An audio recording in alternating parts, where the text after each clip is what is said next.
Hey everybody, welcome back to the North American LCS, and I am pleased to welcome Special from the now 4-2 TSM. Hi, thanks guys. Okay. So that game looked really, really good. You had a crazy early aggressive push at the bottom lane. What was that like? It's something we've been doing in all our games where we would just push up and just dive them with numbers, and it's been working really, really well, and teams seem to not really have an answer for it. So, I was going to ask you what you think the answer is for that, but I'm not going to make you reveal that because you may have already thought that far ahead. I was mainly surprised by the Tristana pick that Chaox's did, because my understanding usually of Chaox was he finds something he really likes and he just goes with it. And I thought that was Misfortune right now. One thing we didn't really like with Misfortune is that her ult, her AD scaling her ult went down in this patch, and her damage went down a lot. And without someone like Jarvan or who else? Who's the other one? Xin Zhao, who have armor shred. It's not as much damage as we would like, and he just really wanted to pick Tristana for, I don't know. He's just weird like that. Why does he like Tristana? Well, one thing is that her dive is really strong, and that's kind of what we're doing. So early game dive, just everything. Exactly. He jumps in, jumps out, usually lives, doesn't always live, and that's kind of what we kind of wanted to do. So I actually want to ask you a question about the turret dive, sort of mechanically. A lot of players are watching this looking to go pro like you guys are. How do you mechanically make those turret dives work so well? I noticed that you and like Oddman always tank. Well, obviously you want the one with most armor and most tanky stats to tank. Tarek and Leon work really, really well for this because they have their own base, or their skills give a lot of armor, a lot of MR, etc., and they make the best candidates for tanking. And also, in Runes and Masteries, you really want to go into tank. And so armor and seals, armor in the reds, just really, really well. And knowing how much damage turrets do, and knowing the mechanics of turrets, like they do more damage the more times they hit you. So knowing that, and then just backing out when you're low, that's a big thing. Great. So yesterday against Team Solo Mid, we were actually interviewing Crumbs and Scar a bit about this. You did get that counter gank in mid lane that gave the double buffs away from the odd one. Do you want to talk about that match a bit? Because I know you've obviously took that loss a bit hard and you want to come back big today.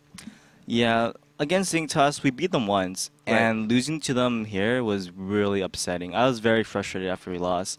But the biggest thing, and the only reason why we lost this game was the counter gank mid.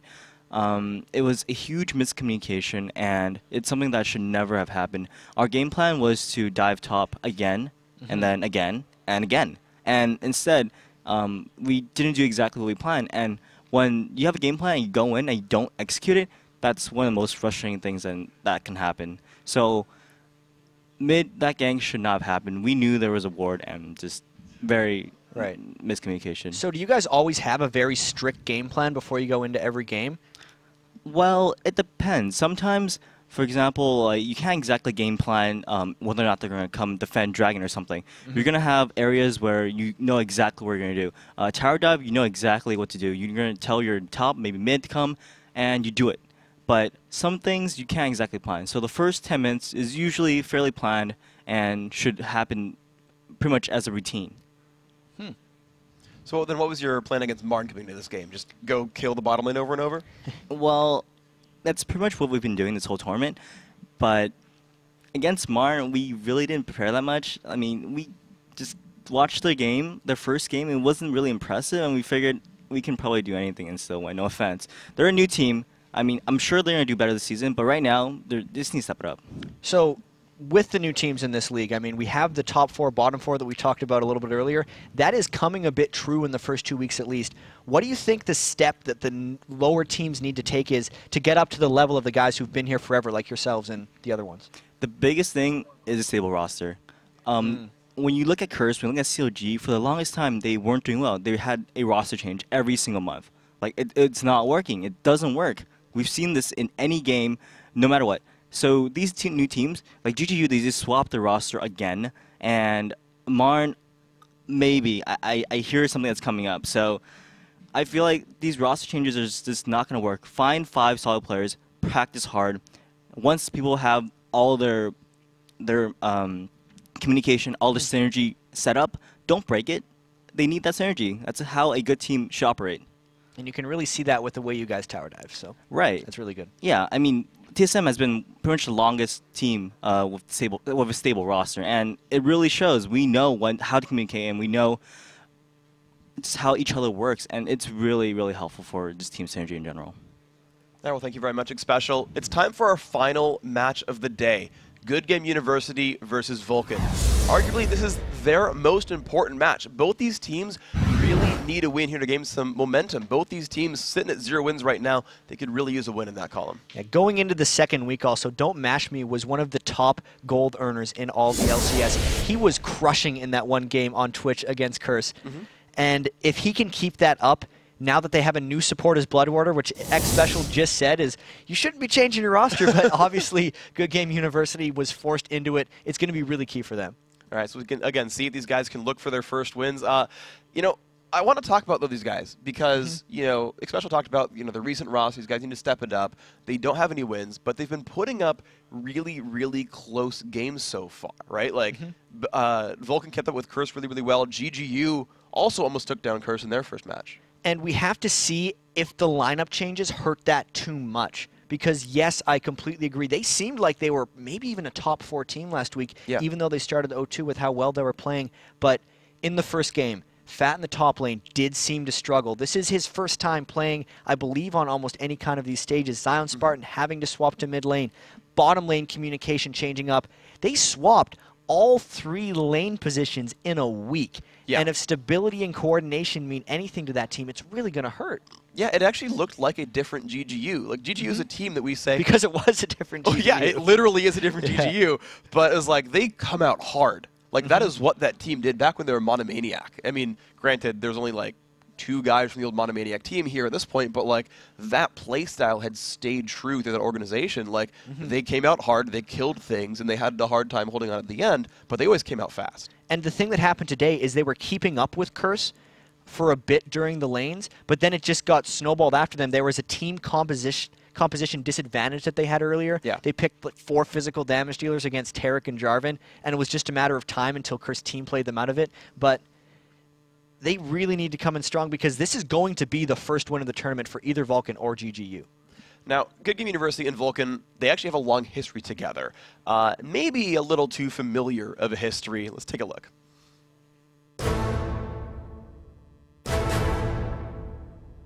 Anytime versus GGU, it's not really a rivalry because we always win majority of the time, but it's always good to mess with them after we win. We definitely had a good rivalry over really the past year of our existence. We go back to them being the picture of a goose and us being Monomaniac. We're really friendly with each other. They're nice guys. Smithy's a giant troll, though. Pretty much we have an inside joke. It's Smithy and Zion. Whoever wins, it depends who throws harder. Whoever throws first is the other team's going to win. I got hit by a spear too, dude.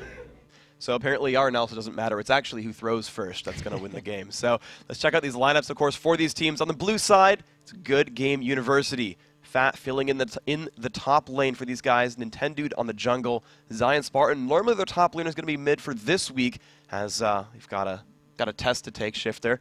Don't Mash Me an AD carry, and Bloodwater on support. And playing on red, we have Vulcan, Psycho Sid in the top lane, X-Smithy in the jungle, Mandatory Cloud in the mid lane, Zuna AD, and Muffin Cutie on support. And this guys, you know, I've liked this team. They've been sort of consistent, right? What Especially was just talking about, keeping a consistent roster. These guys, you know, they put the team together sort of in the qualifier, but they've been not changing anything around, and not even rumors of changing things around. They've been a little bit more consistent here. Like, I want to see these guys do a bit better. It was Team Fear back when they had Afromu, of course. So at least 4 of the 5 have been together for a really long time. They do have synergy, and they do have some pretty strong team play coming in. So we'll see if that ends up being a really big deal. Actually, one of the other stories just about sort of players and rosters. If you guys remember, the CLG Black was this, like, not heard of a lot team, one of the CLG sort of academy teams that a lot of these guys have been doing.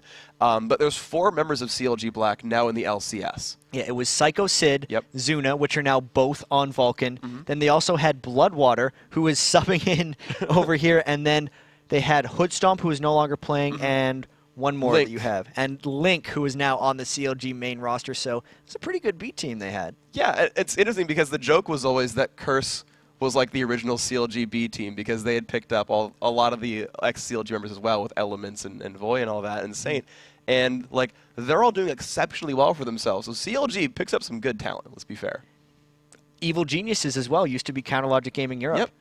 Everyone that touches CLG just does amazingly. It's great. Kobe24 is a great caster. Oh my God. Woo! Okay. Man, these guys, they just do everything. But of course, this is about Good Game University and Vulcan. We are in a champion select. Let's break it down right away. Jay Spandout.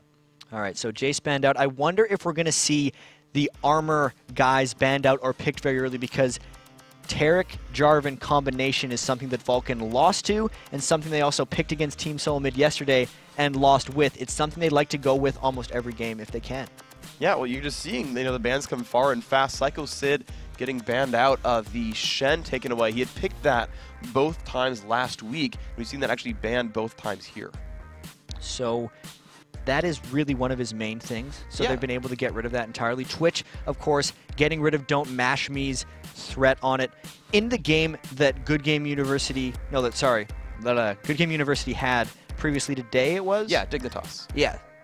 Man, I'm scattered. Yeah, it's What's okay. going Yeah, on? GG versus Dig. And the thing is, like we talked about roster swaps, and MashMe actually did very, very well in lane. He was up in minions against QDPie for most of that game on Nunu Caitlyn.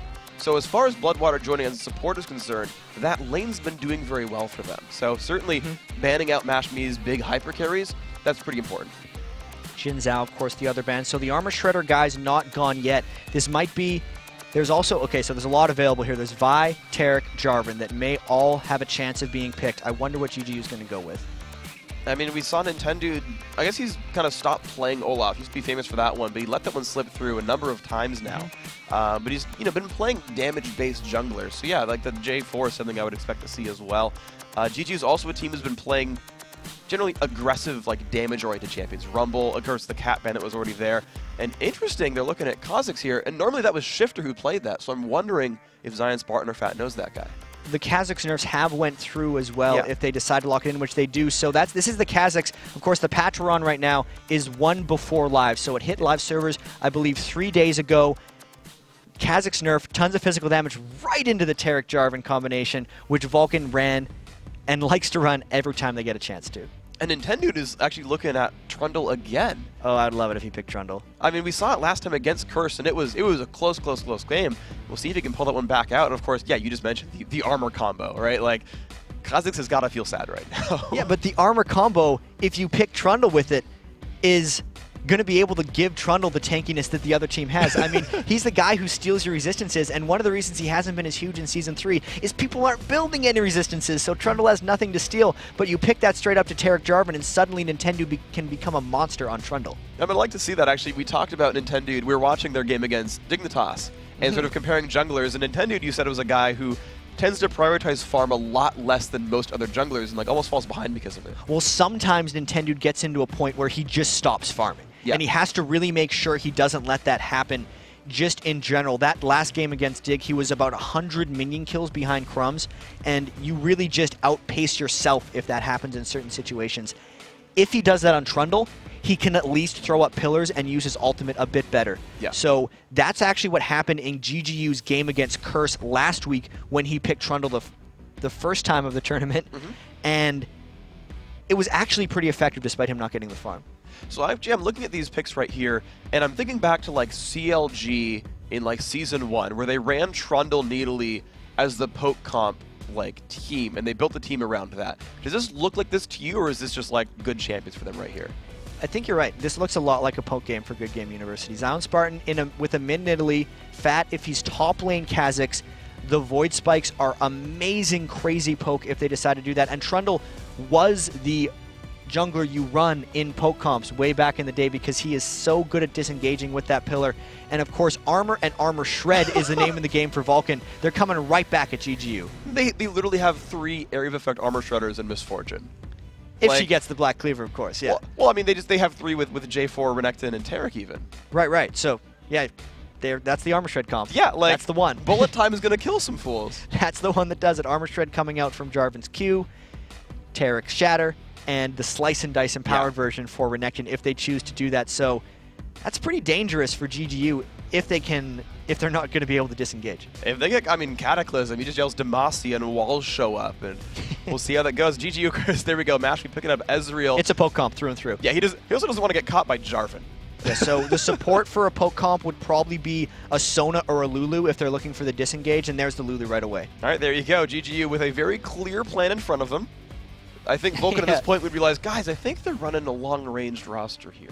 And for Vulcan, it's like, all right, how do we engage? This is the only thing that's important to us, is how do we create a place to team fight right now?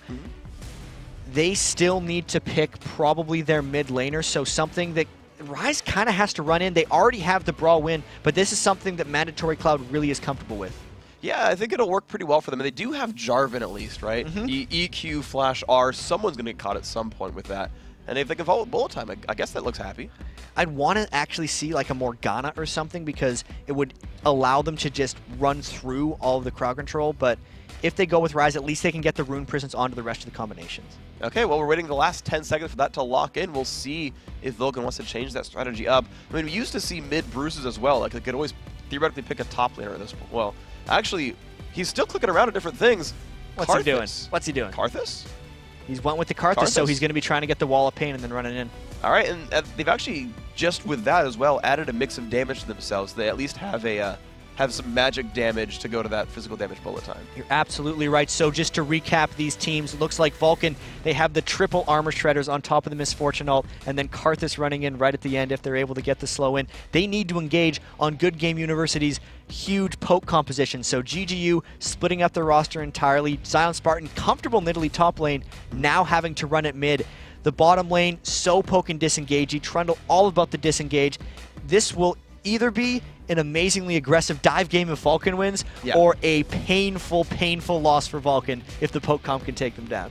Well, and we'll hope to see, what happens, of course, right? It's going to be an interesting, very big mix of styles.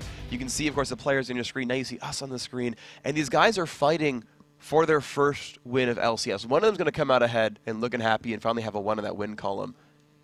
What do you think of looking at these teams? I mean, they've shown pretty similar results so far. You have very different teams. What is this? I mean, you've shown what they're supposed to be like. Who's an edge here? I'd have to say the poke compositions, when run well, take a huge amount of team coordination to make pull off. And since Good Game University is playing with Shifter out, so Zion Spartan in the mid lane, and because they just subbed out Iamanjo for Bloodwater this time and they have Fat in the top lane, it's not a easy comp to run that they have with poke, and you beat that with the coordinated invades that Vulcan's going to have. They've been together for a really long time. I got to give them a slight edge. All right, actually, I want to see if you guys can give us this answer as well. I want to tally them at the end of the day. At LUL eSports, #LCS, predict this game for us. Tweet us up, see if you guys can predict it right. I actually want to know what you guys think about who's going to win this one. We are into the game, of course, as well. Good Game University on the blue team. Vulcan up on the red. Let's see these guys match heads together. So everybody running out of the base. I wonder if they're going to race for any individual positions. A lot of times people will try to go mid lane, kind of where Zuna is, but they would take the other route and get into the brush that he's just to the left of him right now. Neither team, though, rushing into that spot to try to prevent against the evade. Xmithy gets spotted by Zion Spartan. Pings go down. Looks like we're going to have another wardy, disengagey, vision-giving early game. Well, Vulcan got the early aggressive ward down to that Wraith brush. They're certainly the more aggressive-looking team right now. We'll see if they re-engage sometime later on, but certainly, yeah, GGU do not want any kind of early aggression here. I feel like they are just going to play this one a bit more defensively. Vulcan, though, they are still grouped up. We'll see if they look for something different. All right, meanwhile, Nintendo just waiting around in the mid lane. We're trying to see where these invades are going, if anywhere. And it looks like Vulcan this time have backed themselves off a little bit more. Zuna, Muff, and Cutie down to the bottom lane. No lane swaps here either. And everyone will walk to their own lanes more or less safely here. Double Golems looks like they're going to be here for GGU, and that's about it. So looks like utility start as well, obviously for both of the supports. We see that almost every time. The quick 60-second ward by Muff and Cutie had been placed, and you're absolutely right. This is a standard start. Xmithy starting up at the Wolves, and Nintendo Deck starting there as well. Yeah, so Golem buff starts for both these junglers. Vulcan doing a nice job pulling in this one, and I do want to point out for all you solo queue players out there, give some help to your jungler, help him clear that camp out, deal some extra damage to him. You generally don't miss any gold or experience spending 5-10 seconds dealing some damage, so help those guys out. Give them a bit of an upper hand. They'll reward you with ganks later. I actually talked about that a little bit. The extra attacks that you can put in on the jungle camp is so much more important than that first lane minion. Obviously, there's the counterplay of whoever hits level 2 in lane first is extremely beneficial if they decide to go aggressive, but you can wait on that. Letting people get this smiteless red buff, as both of these junglers have decided to do, to get the early double buff by rushing red with smite, is way more important than that one minion you'd miss in lane. All right, and meanwhile, we can see just these lanes matching up. Smithy going for the red buff here, has ENQ. Nintendo, of course, doing the exact same sort of setup. There's some pressure on a Don't Mash Me, a bit of damage onto him. Looking for a bit of a counterattack, though. Wow, that's a lot of damage on a Muffin Cutie. So the early aggression not going well. A lot of times you want to wait until level 2 on Taric to go in with the Shadow. They tried to get something with the early stun, but also because of that Bloodwater and Don't Mash Me did get the rush level 2, and they're really trying to aggress onto Zuna and Muffin Cutie. I mean, they're putting a ton of damage on those guys. Muffin Cutie not yet level 2, so he doesn't have a heal either. That is a bit of a painful situation. They are chugging potions right now. Again, poked out by the Ezreal Q. Early lead here to GGU's bottom lane. I almost want to say this is the first time today we've seen a standard lane setup without the lane swap That I can think of. So the gank up top didn't work for Xmithy. He's getting seen by all the wards. Both junglers should just be farming around this time because there are tons of Nidalee traps and wards throughout the map. And meanwhile, you're just seeing Zion just trying to farm his way up right here. Seeing ManCloud actually be the one to push right here. He's not afraid of Jungle Trundle, it seems, at all. And it just happily shoving to the turret, chugging a couple of potions, and keeping that push going. I do want to talk about Fat, though, because we saw him not have a very good game against Dignitas. He was up against his turret, but he's got, like, a giant wave to farm right here. He's not really far behind. And it's going to be very important for GGU to not let him fall behind here. Yes, he was in a 2v1 in their previous game, but he fell 180 minion kills behind Kiwi Kid when they were playing Dignitas, and that cannot happen if they want to be able to win these games. Meanwhile, you're seeing, Xmithy's waiting for a gank. There's the EQ. That ward didn't see him, so they're going to be able to wait this one out if he wants to wait for his EQ to come up again. Yeah, Mashme's waiting right there. Bloodwater still in the brush. Of course, they've got a stun from Taric. Smithy moves forward. They're going to go for it right here. They're going to land the stun. Arcane Shift. EQ cleanses. He's going to go for the flash pretty soon. Exhaust is on him still. Look at the damage output. And there's First Blood. I can hear Zuna yelling very loudly. If he yells, they do more damage. And there goes the kill in that lane. The brilliant EQ combo by Xmithy. Those are the creative ganks that Jarvan is able to create for you. The ward in the river did absolutely nothing for Good Game University, and they take out First Blood. That was amazing. You actually hear Zuna laughing, right? Or at least I can hear him laughing right here through my headphones, by the way. The thing is, apparently, talking to the players, they said that they do it whenever they get a kill, it demoralizes the other team, actually. That if they ever get a kill like that, they'll yell as loud as they can, whether it's yelling TSM, Dignitas, or get that guy. Well, as Muffin Cutie said, he's their hype man, so hopefully they don't get overhyped right now because ManCloud is low on mana, and here comes Nintendo. All right, gets the pillar right there. He's got the little bit of damage right there. The red buff as well.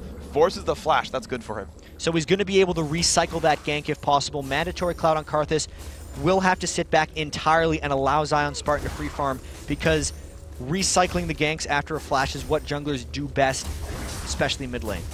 And we'll see if that ends up being the case right here. Good Game University still actually just fully shoving this lane right up. Looks like that's going to be a little bit of pressure on the turret. And they're running up this jungle. Wraith Camp isn't up, though. Nothing to steal.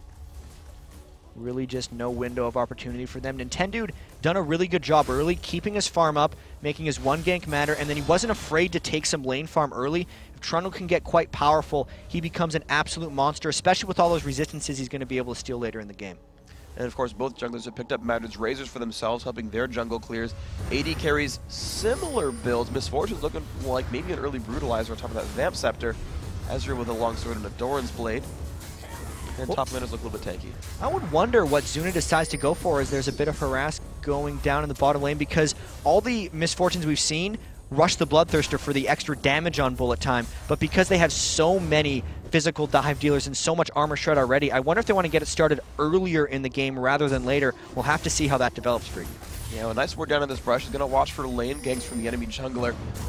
They see Nintendo once again. He's going to get the pillar down again. Here comes the damage on a ManCloud. Nidalee is 6. Exhaust goes on him. But here comes Xmithy. Can they turn this one around? ManCloud getting dropped so very low. Does not have much of anywhere to go. Zion Spartan's going to jump back forward. There's the kill picked up. Gets out of range, but here comes the Requiem. Is it going to be enough damage? Zion Spartan looking for the heal. Nope. EQ from Xmithy's going to find that one. I'm surprised he shifted out. And Nintendo X caught out with 10 health as well as Psycho Sid 1v1 tower dives. Bad. Wow, really good pickup by Psycho right there. And Fat not having the best game right now, but Psycho Sid, he's a tanky man, he's an angry crocodile, and that is a kill for him. So that mid lane kill was an attempted counter gank by xSmithy, but they didn't end up coming out on top. ManCloud was already down the flash, so the recycled gank by Nintendude X did end up paying them off, I guess a 1-for-1. All right, meanwhile, you're seeing the double golems, and I like that as well from GGU. Shove the lane out, grab the double golems, a little bit more golden experience for them. And you're seeing that pay off a little bit, 53 to 44 in minion kills, despite being against Tarek and despite First Blood.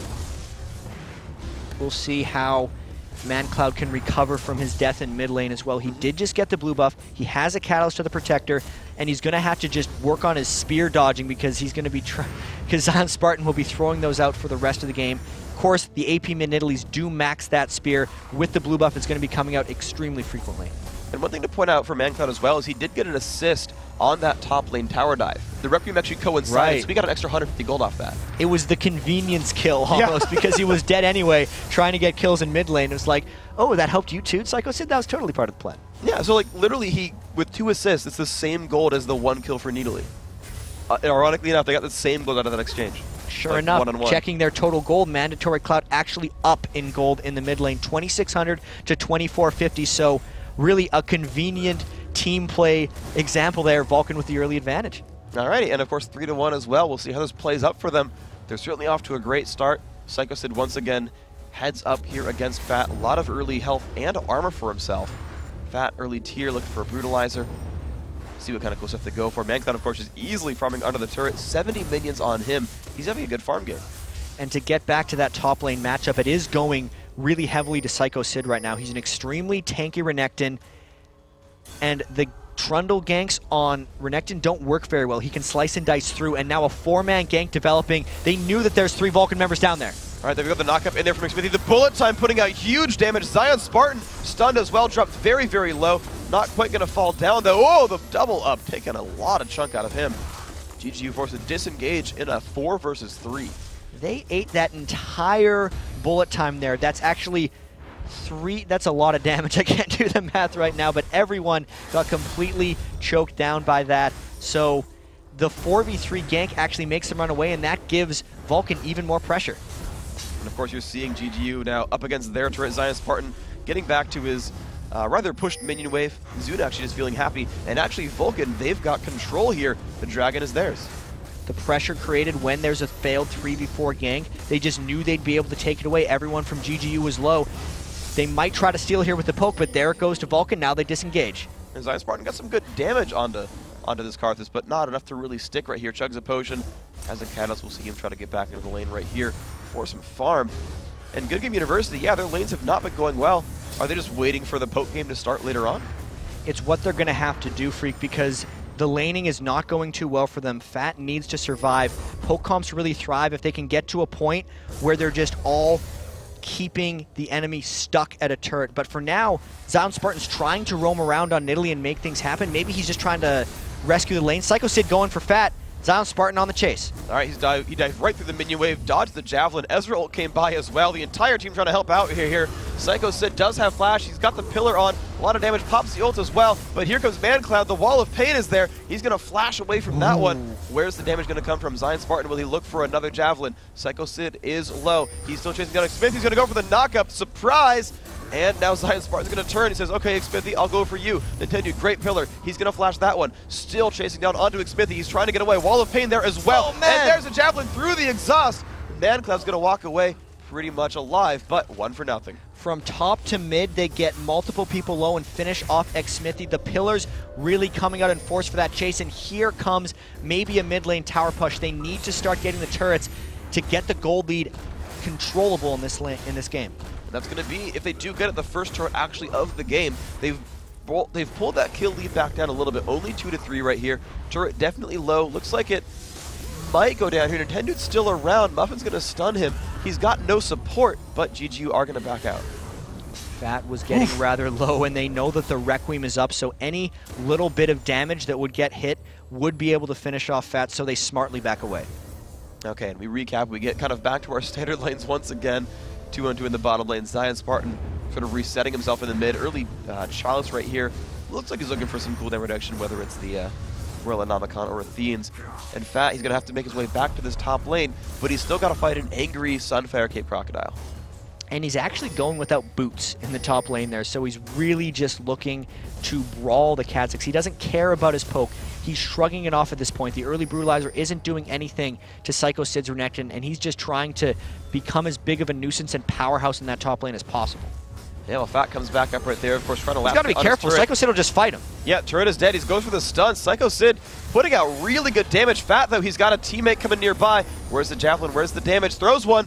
Does not quite land it, but the chase could be on. ManCloud is not leaving his lane. He waits in the brush, pops the ult. He's going to find Fat right there. There's the Requiem as well. Fat trying to jump away. He's going to be just alive. Popping ult as well. Psycho Sid still taking a bit of punishment.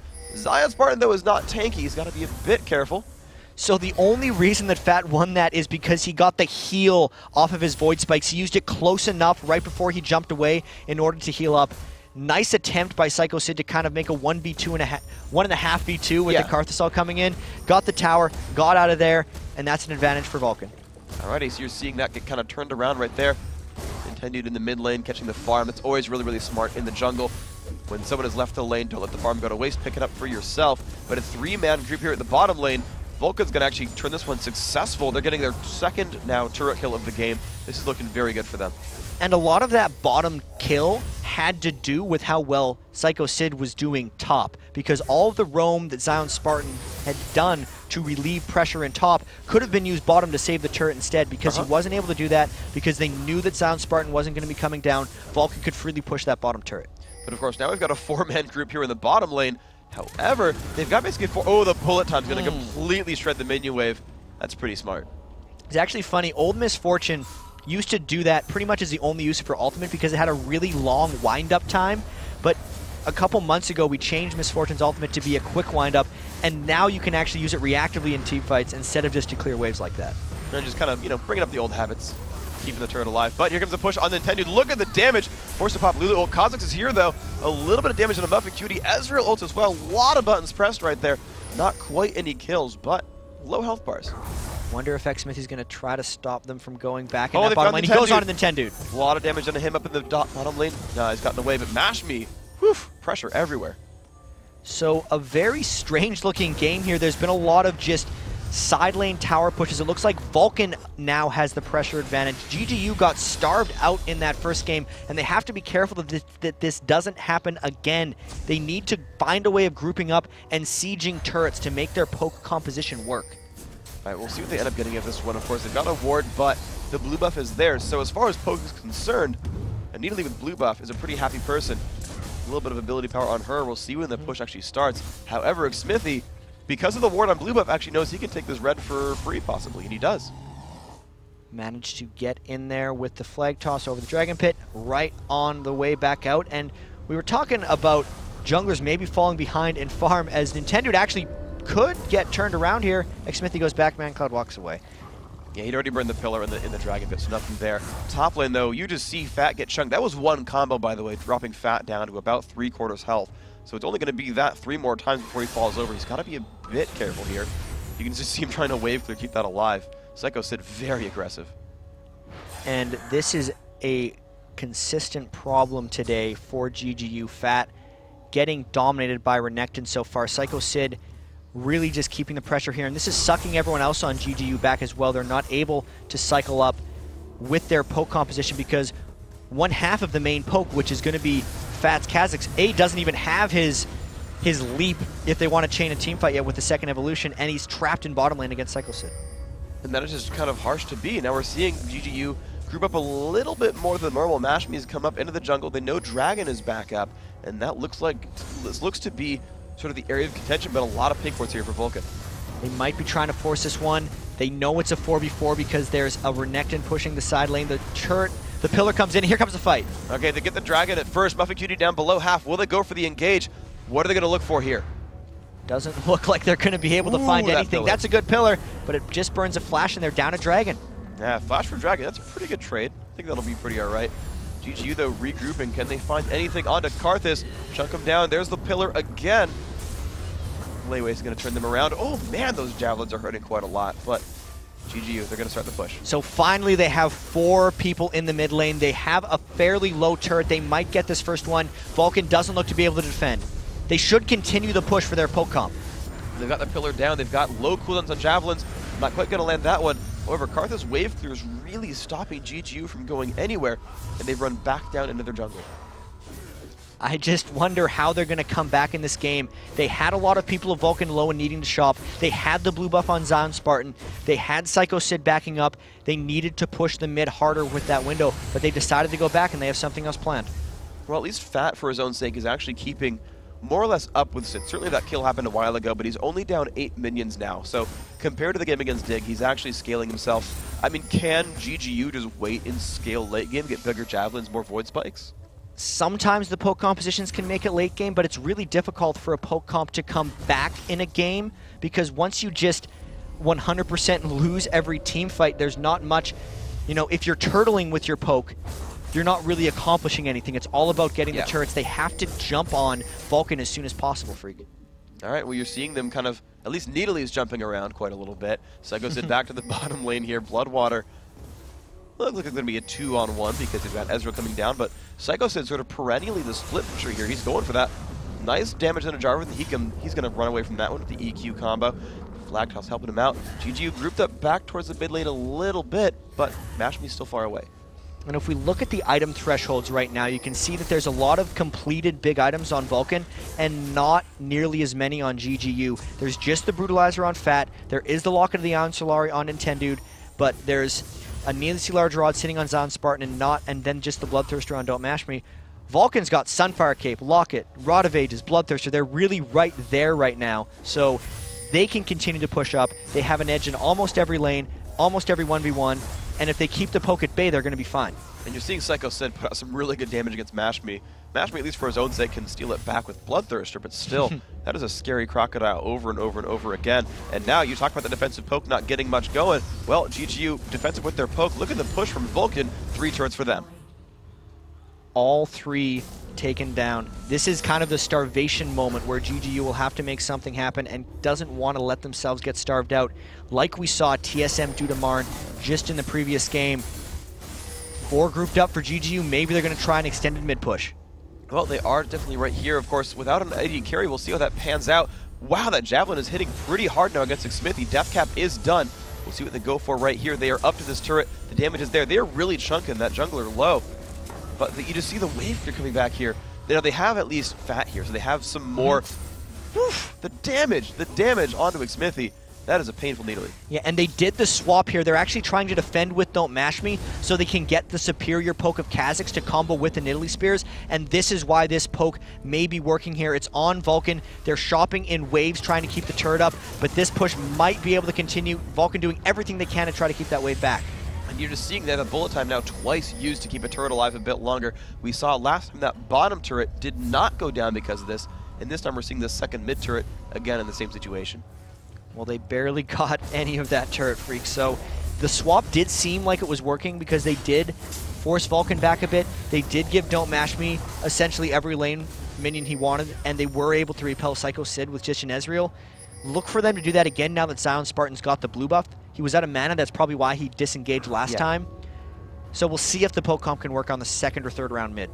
We'll see what they end up going for. Of course, Zion Spartan still with the wave. They're getting a pretty good amount of farm on Needly. But let's not discount the 176 here on Misfortune, the 172 on Karthus. They've got some very, very well farmed late game carries here on Vulcan. And the Black Cleaver was completed by Zuna on his last back. He did end up going Brutalizer to Bloodthirster and then to Black Cleaver, so he wanted to get all the AD into that bullet time right from the start. And the Karthus Wave Clear is actually doing a really good job at blocking this poke composition from working. Might have been why they picked it last. Yeah, it definitely worked pretty well for them. You said that they needed something that really wasn't right, something long range, something to work right here. Karthus, with the engage for the wall, and as well, you're just seeing these minions really fall away fast. GGU, they've not been in sight of an enemy turret in quite some time now. This game's been just mid lane for a while, and the turrets, the outer turrets in mid have been gone, and neither team has had enough of an edge to kind of push back at each other. So GGU not getting starved out, which is a good accomplishment by themselves. Yeah, we saw that a lot before when it was the 3 outer turrets going down and the teams were like, just stopped getting gold for the most Time part. to turtle. Time to turtle. And yeah, GGU are looking for something, but Smithy's looking even harder. Is he going to go for something? He gets the knockup just onto 2. Will they go in? Bloodwater getting slowed, but Whimsy is there. No engage. The disengage is strong in these ones. They didn't even have to burn really any ultimates to go out. Xmithy didn't want to burn his Jarvan ultimate to go in. It probably would have been forcing a little too hard. And now the push and counter push back and forth in mid lane continues. Let's see what they can get out of this one, of course. The Ezreal coming across 3 or 4. Nice Javelin as well. And they still have Don't Mash Me at that bottom lane. They are playing 4-on-4, but there comes the re-engage. Oh, they have found a lot of damage right there. The flash disengage from everybody. They've managed to not die, which was actually an impressive feat because that looked scary. The mark of a good poke comp is that they're able to disengage. The Lulu Walt saved.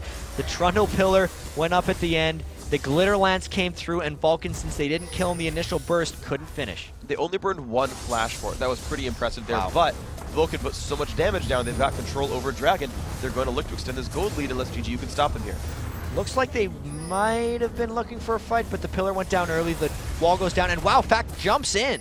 Yeah, he had the slow available. He burned the flash from Xmithy, who had no mana. Another pillar there onto Muffin Cutie. Can they follow this one up?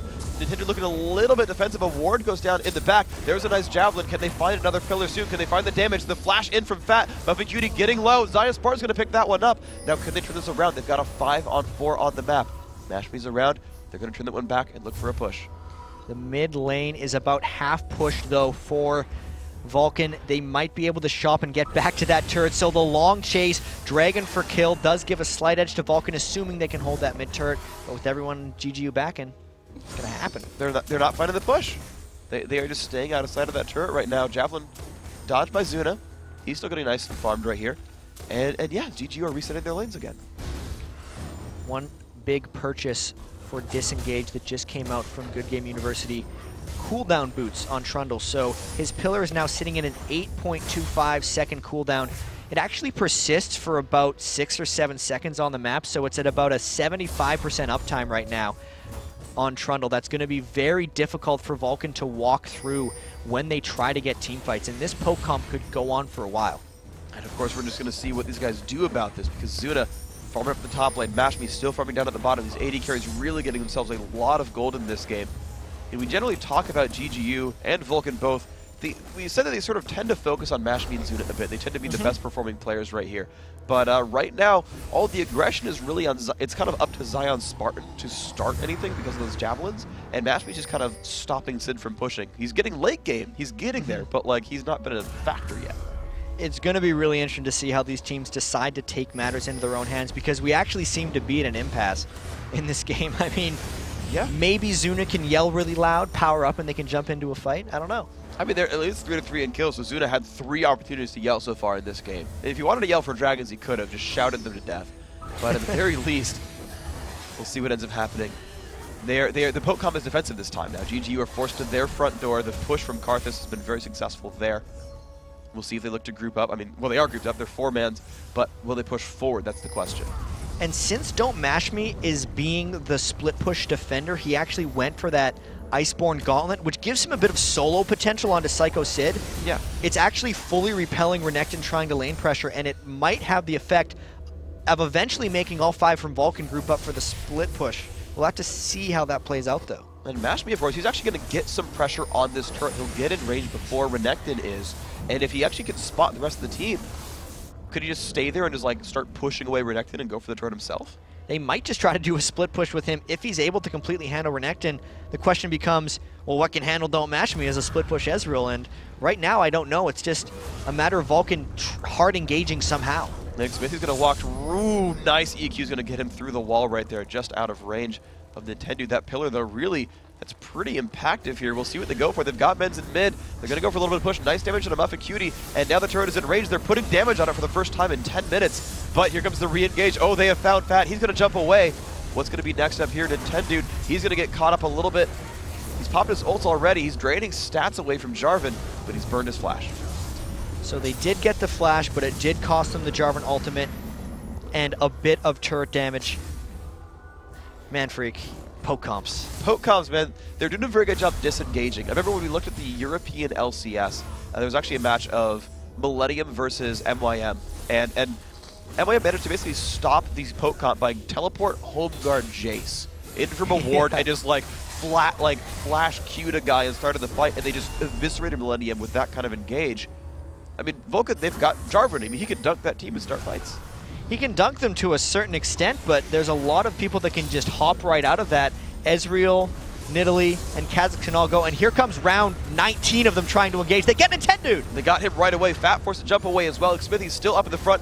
Here comes the Requiem as well. What are they going to look for here? He's going to have the cooldowns back in just a second. Nice disengage. Bloodwater also forced to flash, and that is, what, 2 flashes and a kill force now.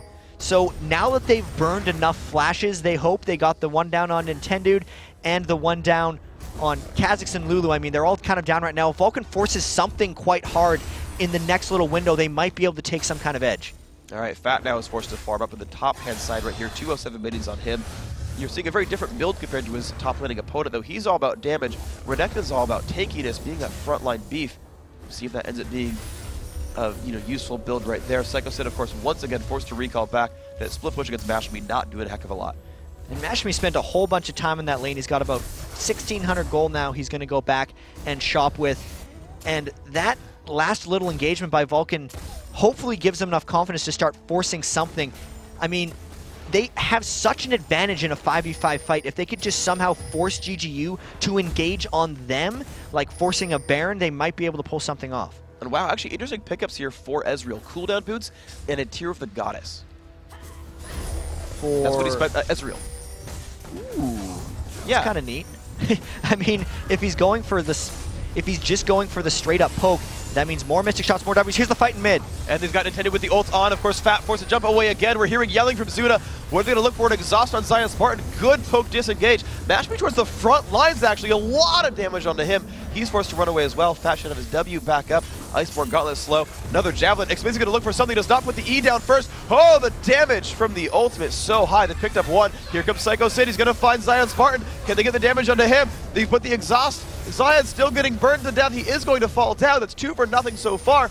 Will they find anything else? ManCloud, Zuna, they're still there. The poke, somewhat available. Nintendo looks to re-engage. Zuna gets crushed right there by Mashmi. The pillar helping that one out. Mashmi taking Qs. They've got to be a little bit careful about that. And there's the ult. What's it going to be for Requiem? Mashmi, he is not going to fall down. The shield a bit late, but he still lives. So a really long 2-for-1 fight. That was Vulcan showing their strength, really trying to brute force their way through Good Game University. And they certainly managed to do that, of course. The brute force did pick up some kills. Mashmi forced the top farm at this top lane right here. Got 274 farm. He is very, very rich right here, but... Yeah, it was a little bit of low damage, too, coming through in that fight for how long Vulcan was chasing through and getting kited. Don't Mashmi wasn't able to cut down too many. He's went huge utility on that Ezreal, and it's really just all in for the poke. But a lot of times, if you want to make a poke composition work, you do need to have some of that actual combat effectiveness when the other team does force you into a corner and brawls you, and it doesn't look like GGU has that quite yet. We'll see if that ends up panning out for them, of course. Ezreal still trying to power up. Looks like a pickaxe picked up here, so that looks like Last Whisper, I would guess. ManCloud back to farming, stopping the mid lane push, doing a good job of that. Smith, taking up the bottom lane farm. They've kind of gone back to the lanes for now. However, GGU, they are grouped up in mid a little bit again. And it's just rinse and repeat for these guys. About a 1,000 gold advantage has gained in about the last 5 minutes for Vulcan here. The armor shred is in full effect for Zuna, and really the rest of Vulcan, since Misfortune was the only one that couldn't shred armor, and then she bought the Black Cleaver. Now they have 4 armor shredders on top of Karthus, so... He shreds MR, so heck. It's a matter of just waiting for Vulcan, for GGU to make a mistake. Yeah, and when that happens, when the flashes are down, Jarvan just goes EQ Demacia, and the people die finally. So certainly, let's hope so. Yeah, man. When he yells Demacia, we're gonna hope he does that. It's a random chance, but he does yell it sometimes. So maybe they'll go for a forced Baron at some point. They weren't able to get a turret down on their last push.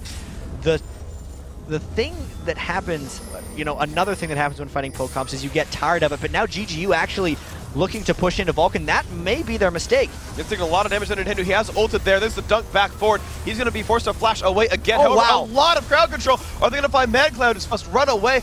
Nice heal comes out there from Muff and Cutie. They're re-engaging those. Sid taking a lot of punishment. The Iceborne Gauntlet really helping them. He actually goes back in to buy time for his team. There was 1 kill picked up. It's time for them to look for something else. Zuna gets poked down. Smithy, Buffy Cutie still around there as well, but it's a 5-on-4. They might actually look for this turret this time. GGU may be lulling Vulcan a little bit. They didn't expect them to invade their own Baron area, and now the mid turret goes down. People on Vulcan are low. This push could continue.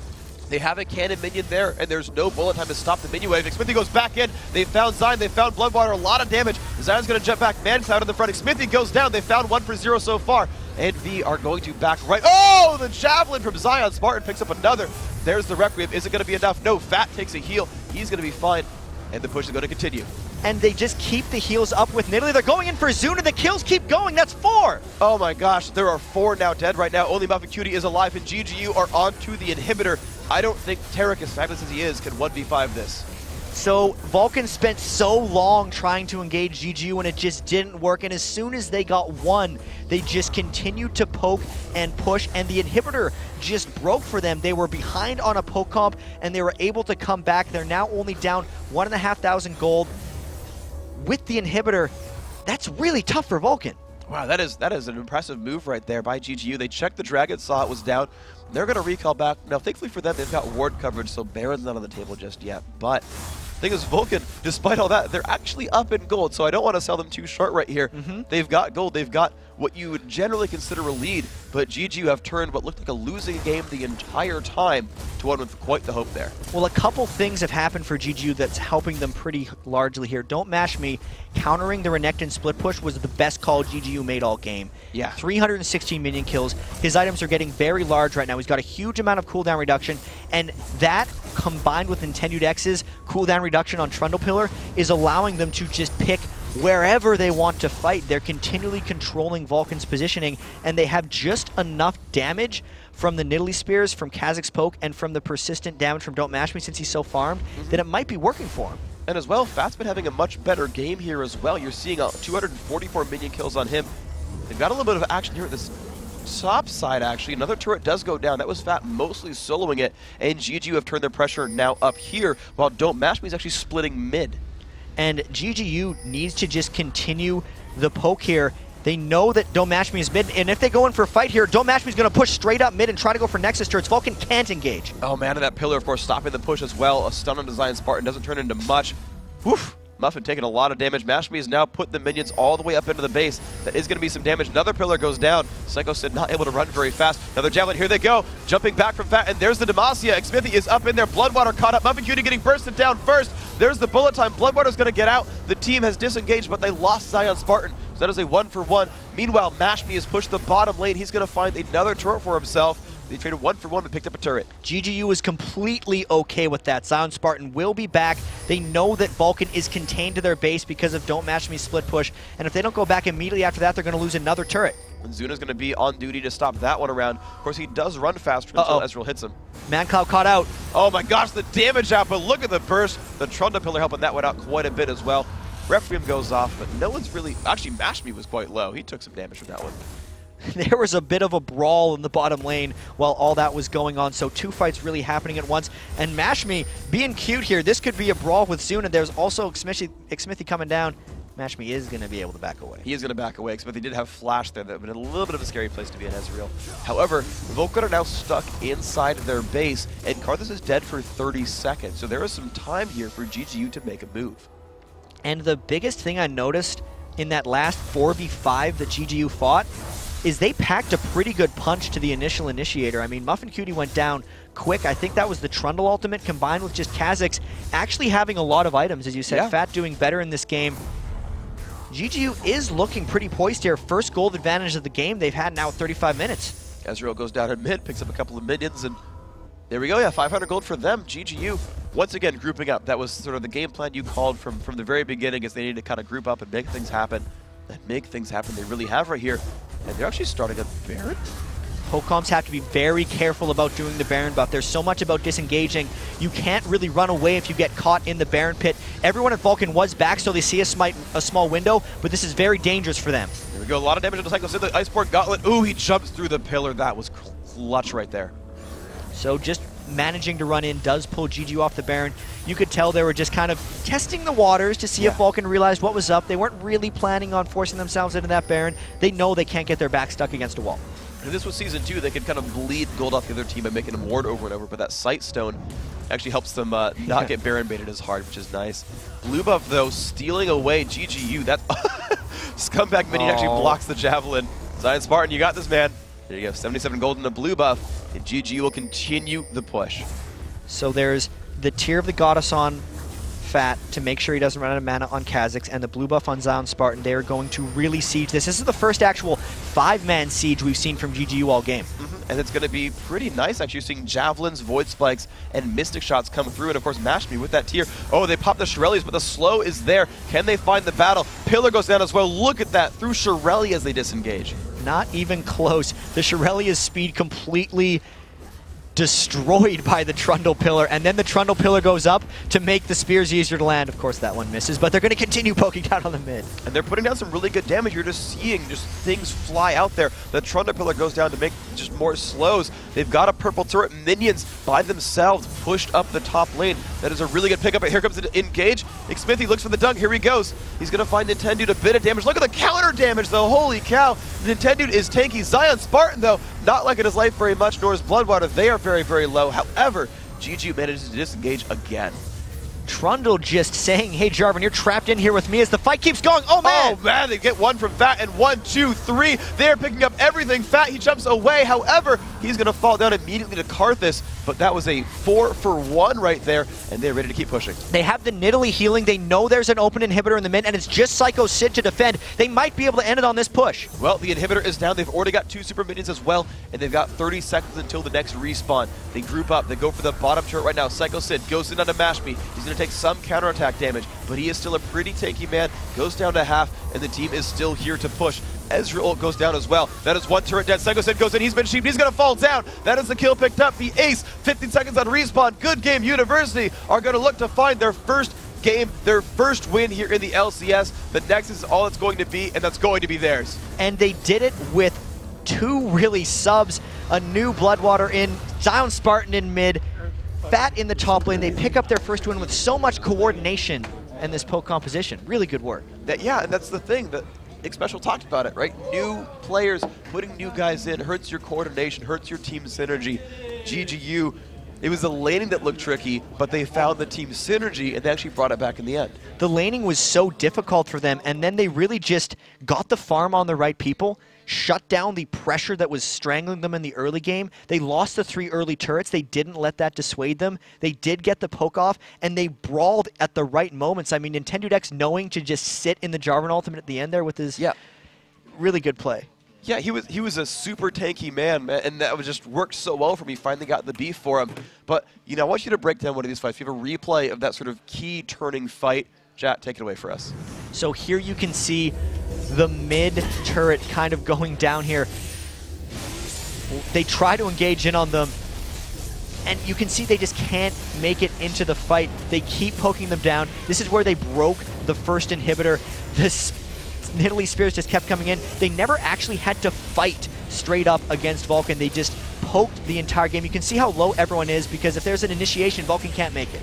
And you just saw, like, Zuna get eviscerated right there. The team stayed alive. The sustain, the shields from Lulu and the ult, the heals from Nidalee. Like, long-term fights look to be in their favor. It's really, really impressive. I mean, the second time is a charm for the Trundle of Nintendo Dex. Yeah. They had that throw almost against Curse in the first week, and it's got to feel so good for them knowing they didn't even have their full roster to be able to pick up their first win in the LCS. So, I mean, absolutely great play by them, puts them up there. Now, when we come back, we're going to talk to Don't Mash Me from Good Game University about that first win, and we're going to take a look at where the teams stand at the end of the second week. Don't go anywhere.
Welcome back, everybody. We are joined now by Don't Mash Me from Good Game University. Congrats on your last win, man. Thanks a lot, Freak. So you came into that game. What made you say poke comp? So our first 2 picks, I believe, was Kha'Zix and Trundle. Yeah. Then after that was like Lulu, then Nidalee.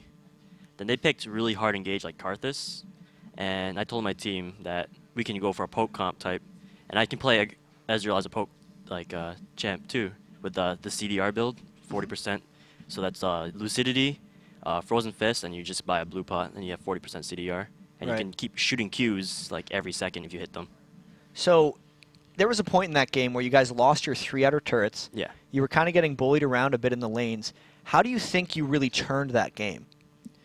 We just poked it out, honestly. Like, they couldn't really push on us. And they sent Renekton bottom to deal with me, which was a really bad idea. Because when you're trading a farm with the AD carry for a bruiser, in the end, the AD carry will shine in the end game. So as soon as they put the Renekton down for Ezreal, you thought that just did it because it allowed you to farm up. Basically, yeah. Do you think a poke comp usually outscales an engage comp like that if the engage comp can't get to them? It depends on the flow of the game. Like, only bottom was, like, kind of rough for me because I got first blooded. And top, I think he recovered really well. Fat played well that game. And Zion played phenomenal that game, so huge shout out to him. So I actually want to talk about Fat and Zion because they actually sort of played outside their roles. Fat's a new sub. Zion normally the top laner. He told me he played 4 days of solo queue to practice mid. Yeah. Like, were you worried about them coming in? I was actually more worried about myself. I only practiced a day because I was moving to Vegas, traveling, spending time with family. So I wasn't worried about them. I was just worried about myself, honestly. So where did Fat come from? We hadn't really seen him before, and he suddenly is your sub and putting up some good numbers. Just solo queue. We had people on my friends list. I'm like Fat, and Nintendo's like Fat, and Zion's like, okay, we can try him out. Cool. So I do want to touch on a bit last week. You had that really tough loss against Curse, and I know a lot of people did see your Facebook post. I thought it was great personally, but do you want to talk about the emotion that was going through you last week and how that's helped lead into this week? To be honest, I thought we were going to do really bad because like in the very beginning of the post, I was like, we're not going to do well because everybody's not playing well, and I've been like kind of being mad at my teammates. But after like the first 2 games, even though I was kind of sad, I'm like, we have hope of winning the LCS, and we can do really well. Cool. Well, let's hope you guys do well. Now, let me talk about Bloodwater as well, who's your new, I guess, starting sub player. Like, how's that working? How's that new bottom lane working for you guys? It's working great. We always needed someone to talk.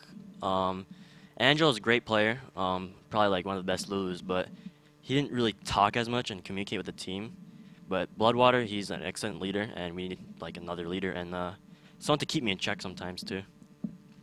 So about the leadership thing, are you using a single tactics caller now, or are you just still grouping up? Like, who would be the person? I know we were talking with Dignitas.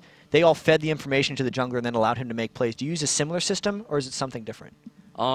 Like the early game calls is all Nintendo, but like when it comes to grouping objectives, it's mainly the carries like me, Zion, and we needed someone who can call objectives like Bloodwater. Like he calls every dragon, every baron, blue buff, etc. And we need someone like that because it's too much to put on another carry to call all that small stuff too. So actually, oh, go ahead. No, that's all you. Oh, okay, yeah. So coming into the first week and your team overall, we had sort of pegged you guys as a really aggressive team who came out hard sort of all the time and always had really, really good early games. And in these last 2, you see much more late game focus. Is that like a team direction or just sort of how the comps played out, or is it just kind of random?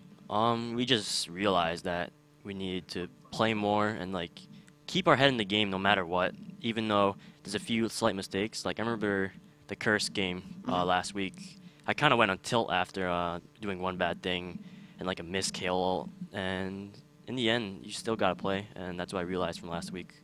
Well, I have to congratulate you guys again on getting your first win. Just one more thing. Do you got any shout-outs you want to give? I know you're a very vocal person. First off, family, my brother and my mother. They've always been there for me, so shout out to them. And shout out to my team, GGU, for dealing with my crap, for raging at them and such. And congratulations to Bloodwater joining the team. And shout out to Shipter, who's probably watching us right now. And another personal shout out is to Foxy for always being there for me through the rough times and being my guardian angel. Yeah, awesome. Thanks. Thank you. Yeah, it's great. Thank you very much, Mashme. Now, after 2 weeks of play, here are where the North American teams stand currently. Up at the top, Curse, a perfect first 2 weeks, 5-0. We said, you know, would they keep the undefeated streak alive? They've fought almost all the other top teams, and they've done amazingly so far. Their first game against Dignitas, of course, was a win as well. And we're seeing them in second place. Dig 4-2, had a very rough early start. Came out the first week 1-2, and now in a just gigantic win streak, really turning it around, putting them in second place. Team Solo Mid had a good week, coming out now at 4-2. So really, that top to bottom, old guard versus new guard, really starting to play out for these guys. CLG is 2-1. Good Game University is 1-3. Yeah, they finally pulled up their first win here, and of course, unfortunately for Complexity, Marn, and Vulcan, they're still looking for their first wins here. They've put up close games against those top 5, very, very close matches. We've not seen them close it out at the end just yet. We'll really have to see if Vulcan can get back to their true selves. I mean, Yeah. the 0-5 start has got to be a bit demoralizing for them. They're going to have to make sure they keep their team play together and really focus. We'll see that ends up being the case. Now, as we close out the day, we actually want to give a shout out to an MVP for week 2. We knew it was going to be from Dignitas. We had an amazing second week here, but we named one man, and that was Skara. You look at the stats on the screen, 4.5, all that. And this is a difficult choice because so many people on Dignitas played amazingly well. Patoy died one time. Skara, along with Crumbs, got that amazing double kill that really swung their TSM game. Everyone really came together for Skara, but he is the one that has been the leader for that team for so long. He knows how they communicate. He coordinates so much for them, which is why he's the MVP. Yeah, of course, big ups to him. Now, yesterday, yeah, you know, just really yesterday, today, he was absolutely amazing. The rest of Dignitas was amazing. It was just awesome. Now, we want to go ahead and look ahead to the European LCS. It's going to start in about 12 hours. And the battles you can look forward coming up on that Saturday. First, Evil Geniuses versus Dragonborns. First time we're going to see Dragonborns in the LCS. Then Copenhagen Wolves looking for their first win with a rematch against SK Gaming. The third match of the day marks the debut of Against All Authority as they take on Russia's Gambit. And finally, Evil Geniuses versus SK Gaming. SK won big last week against the heavily favored EG, and I'm guessing EG's looking for a bit of revenge. It's definitely a revenge. I mean, the Season 2 regional, you just saw last week, the same thing. So the LCS continues Saturday, 9 a.m. Pacific, 6 p.m. Central European time. Guys, you want to be there. And of course, on Thursday, we'll be back here live in Los Angeles with the third week of the North American LCS. The first match there is going to be CLG against Vulcan, and then Curse taking on GGU in another rematch there from week 1. And then Dignitas looks to continue their LCS winning streak as they take on CLG. And the newcomers in Complexity, who only had one game this week, will battle Vulcan as both teams look for their first win. Now, guys, I am Freak. We've got Jat here and for Kobe24 and Riv and the entire live broadcast crew. Thank you so much for watching. We'll see you guys next week.